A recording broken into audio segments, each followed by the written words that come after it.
Hello po. Mabuhay. Good afternoon po. How can I help you po? Hello, sir. Good Hello.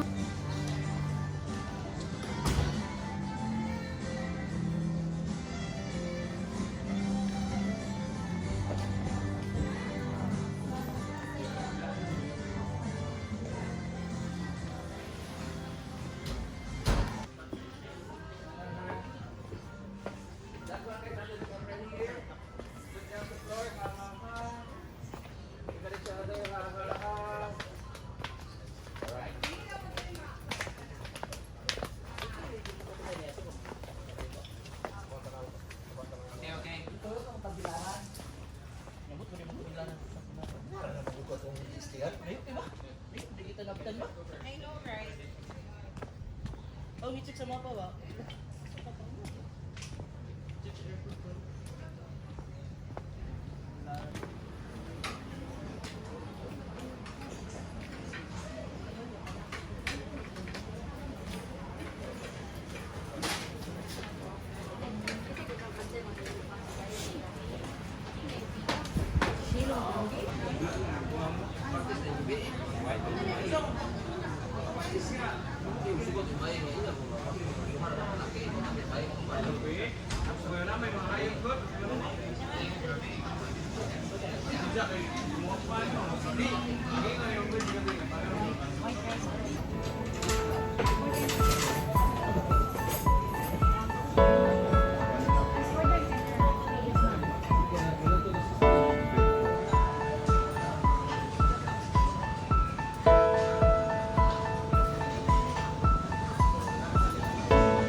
We'll have a short information po muna about Bohol Farm po. So, Bohol Farm was born 1998 po. So, it's been 26 years na din po nandito na po itong farm na to. And also, Bohol Farm is formerly the Bohol Bee Farm po. Ice cream machine po. Dito po tayo po.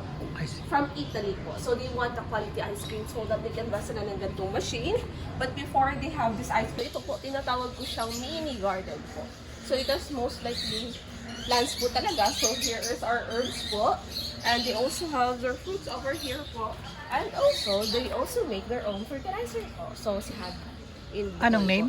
Odette po. Yung Ay, oo. yes. Di ba kailan lang yun? Yes po. So, it was galing po sa and nung dito po tayo po. And nung Bohol Odette Bee po Farm. talaga, yun po talaga yung parang... Si ano Odette po kasi- kailan lang eh, no? Yes. Pero po. Ondoy, di naman, no? Tacloban ang Hindi naman nagrabe po. ng Ondoy, eh, no? Hindi naman po. So, Odette po talaga yung parang pumamak dito po. Yung target ng Odette po, sana noon is he keep the corn muffins. This one is the squash muffins and they also have their herb bread po. So, this one, they use the fresh veggies and herbs po. So, mano-mano siya kinukudkod po. Oo. And ito po yung po ulit siya doon po. So, Tapos yung chips, ang sarap, no? yes po. It was made in Malunggay kasaba din? po. Kasaba po siya. Ah, po. kasaba. Yes po. Kasaba Ang nagpasarap din doon yung parang sauce niya eh. Yes po. Yung parang Yung dip niya dip, po. oo. Yes po. So, dito po tayo sa may... Ito po yung old home of the bees actually po. So, it is now a garden po. So, it is most likely lettuce po talaga. Since yun po talaga yung kailangan ng restaurant po. Oo, kasi sa mga salad eh, no? Yes po. So, kanilang organic salad, sa kanilang, what we call that, sandwich po. And herbs po yung papunta doon. So, dito na siya kinukuha. Yes po. And, trivia lang po. No, hindi pa po ako pumapasok here po. Ang alam ko lang pong herbs po is oregano. Oregano. Yes po. And then, ang dami nyo po pala. May basil. Gulay at meat. Yes po. So, yung seeds sa may delicacy production area. So, it is an old ice cream production po. Delicacy processing area po. So, here are the different flavors. They have different spot here in Bohol Farms po. May mga rooms din po tayo if you want to stay here. We have a rooms for you here po. They have their mango spread. Yung paborito nyo kanina po, malunggay spread. Kasama na Mango complementary. They have here po is they have their salabat or the ginger tea. It's with honey po. And may fermented coconut wine din po tayo. Or ito po. Ano? Honey. Salabat po or the ginger tea po. Salamat. Yes po.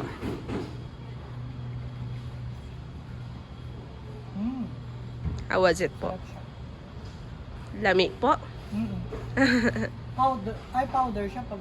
Yes po. Tapos, aadan nyo lang po ng hot water po. Eh, yung parang ganong liquid, yun yung honey. Honey po siya po. Kasi yung honey, Fermented coconut wine po siya po. fermented coconut wine. Yes So, may po. ano to, alcohol. Yes po. 40 to 45% yung alcohol volume na po. So what we have here po is their hot chocolate po or the sequate po. So maganda po siya pag boarding po talaga. Maganda siya sa boarding po. Yun po. Saan? Yung puto maya. And then, papartneran mo po siya. Ginagawa ang food po. So, Bohol Farm is the first one to make the cassava into a food po. So, bumabagay siya sa lahat ng lasa. Saan po ginagawa ang kalamay po? Delicacy here in Bohol. And they also have the tira-tira po or the coconut cake po. Yung paba before, tapos nasa papel diha po. Yun po. Ano, kalamay po, if we say Bohol po, it was kalamay. Kalamay?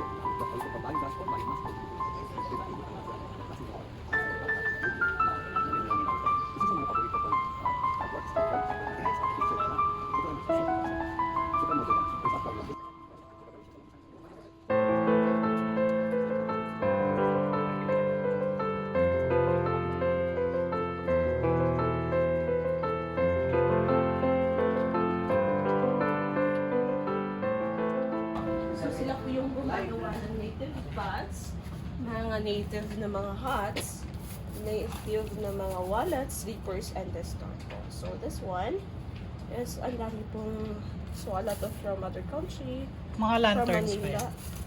from Cebu. Parol yan, ano? Yes po.